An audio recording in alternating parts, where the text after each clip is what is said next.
ನನಗೋಸ್ಕರ ವೆಯ್ಟ್ ಮಾಡ್ತಾರೆ ನಮ್ಮ ಕನ್ನಡದ ನಟ ನಟಿಯರಿಗೆ, ಕನ್ನಡ ಅಭಿಮಾನಿಗಳಿಗೆ, ಮತ್ತು ಎಲ್ಲ ಸಿನಿಮಾ ಅಭಿಮಾನಿಗಳಿಗೆ, ಮತ್ತು ನನ್ನ ಅಭಿಮಾನಿಗಳಿಗೆ ನಿಜವಾಗ್ಲೂ ಥ್ಯಾಂಕ್ಸ್ ಹೇಳ್ತೀನಿ.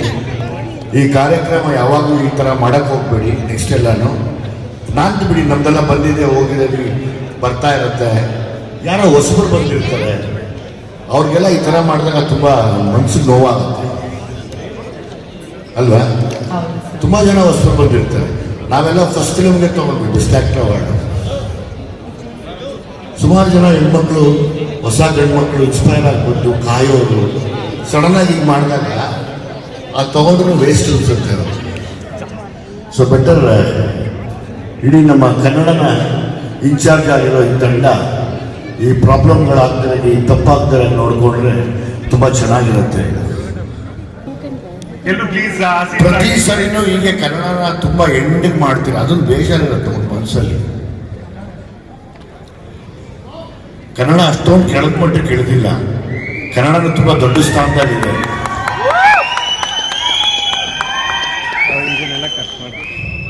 ಸೊ ಹಂಗಾಗಿ ಕನ್ನಡಕ್ಕೆ ತುಂಬ ದೊಡ್ಡ ಗೌರವ ಕೊಡಲಿ ಅಂತೇಳಿ ಈ ಅವಾರ್ಡ್ನ ನನ್ನ ಎಲ್ಲ ಅಭಿಮಾನಿಗಳಿಗೆ ಅರ್ಪಿಸ್ತೀನಿ. Thank you very much.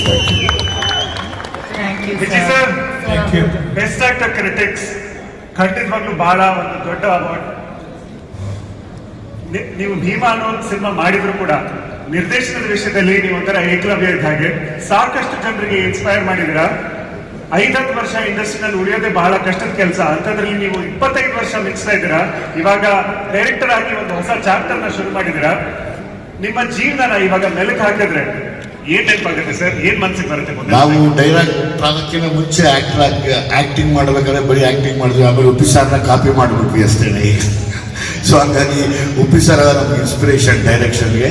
So ಹಾಗಾಗಿ ಈಗ ಡೈರೆಕ್ಷನ್ ಏನು ಮಾಡ್ತಿದ್ದೀನಿ, ಸೊ ನಮಗೆ ಗುರುಗಳು ಎಲ್ಲ ಅವರೇನೆ.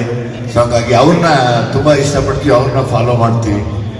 ಹಂಗಾಗಿ ಇದು ಗೊತ್ತಿಲ್ಲ ನನ್ನ ಕೊನೆಯವರೆಗೂ ಒಂದೇ ಹಾರ್ಡ್ ವರ್ಕ್ ಮಾಡೋದಷ್ಟೇ ಗೊತ್ತಿರೋದು.